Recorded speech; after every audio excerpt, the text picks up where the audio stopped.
transaksi tersebut itu sudah melalui ada tahapan-tahapan, yaitu diperlihatkannya barang berupa berlian, dan kedua pengecekan, dan yang ketiga adanya satu ikatan yang dikatakan notaris, dan yang keempat adanya sertifikat. Ini kan syarat sahnya, adanya satu perjanjian, apalagi menyangkut uang besar hampir sekitar 18, sekian miliar.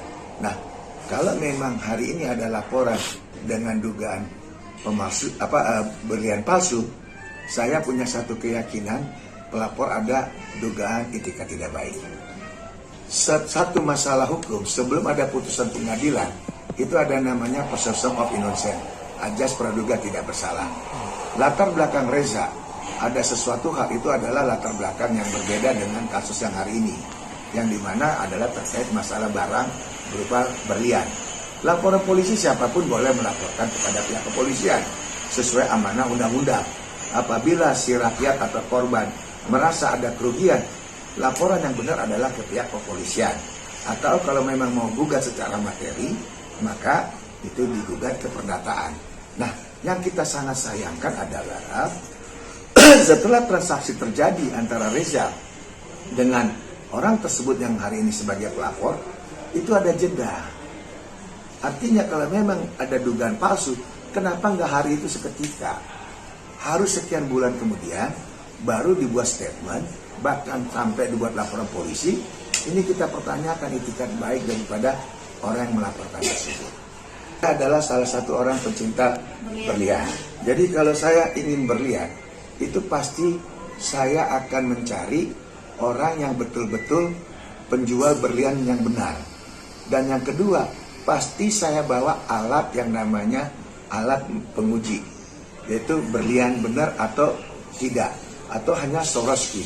Nah, yang ketiga, kita lihat sertifikatnya. Nah, sertifikat ini bisa kita cross check. Ibaratnya kalau kita beli mobil bekas kan kita bisa cek rangka mesin, STNK-nya, BPKB-nya, kwitansi fakturnya, ataupun KTP-nya si penjual ini sama nggak dengan surat-surat yang ada di dalam STNK dan BPKB serta kwitansi faktur. Apabila tidak, ya maka jangan dipercaya. Nah, sama tentang berlian tadi. Untuk lapisan pengetesannya itu berjenjang.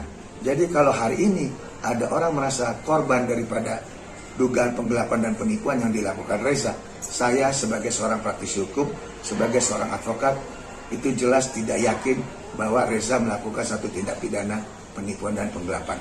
Tetapi dalam hal ini, saya tidak mau mendahului pihak kepolisian, karena sudah masuk di dalam laporan polisi. Tapi saya yakin, polisi juga tidak serta-merta terlapor itu akan menjadi status tersangka, karena polisi akan menguji itu semua dengan standar-standar serse yang memang ilmu polisi ada di situ. Itu bentuknya seperti berlian, tapi bukan berlian. Nah, kalau berlian, ya berlian. Berlian juga masih dibagi. Ada berlian Medan, ada berlian Eropa.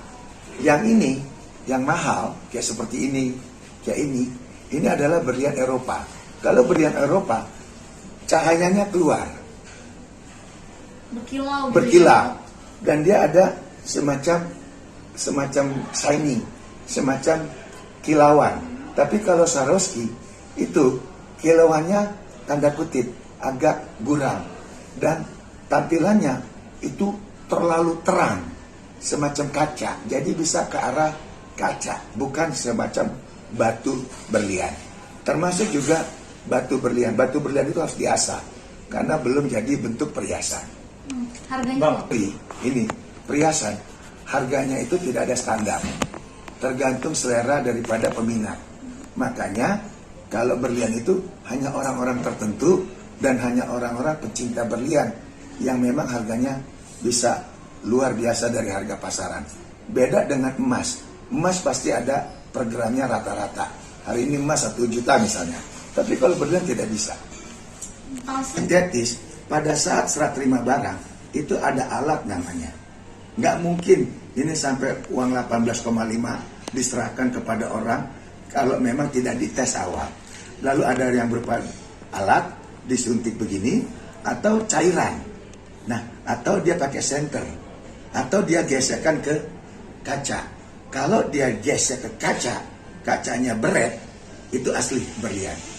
Tapi kalau kaca itu diberet, ya kaca diginiin, tapi tidak luka itu kaca, berarti bukan berlian. Swarovski. Jelas 100%. Jadi kalau kedua belah pihak ketemu antara penjual dengan pembeli, namanya berlian, itu pasti mereka sama-sama pemain. Cara-cara standarnya mereka tahu. Cek dengan alat, atau cek dengan cairan, atau cek dengan senter, atau dites dengan kaca. Itu standar awal. Kedua akan dia cek sertifikat. Nah, sertifikat ini bisa ditelusuri. Fit atau apa sertifikatnya. Dan terakhir, perjanjian gede pasti melibatkan notaris atau pengacara. Pelapor itu punya etikat baik. Pelapor ini hanya menggunakan instrumen hukum namanya kepolisian untuk menekan seseorang, ujung-ujungnya supaya ada RJ damai pengembalian dana. Itu aja. Jadi kadang-kadang masyarakat juga nggak boleh begitu. Polisi itu udah sibuk. Polisi itu jangan dimanfaatkan untuk tekan seseorang supaya melakukan suatu pembayaran yang harusnya tidak terjadi itu. Saya bilang tadi ya, setiap manusia pasti punya masa lalu.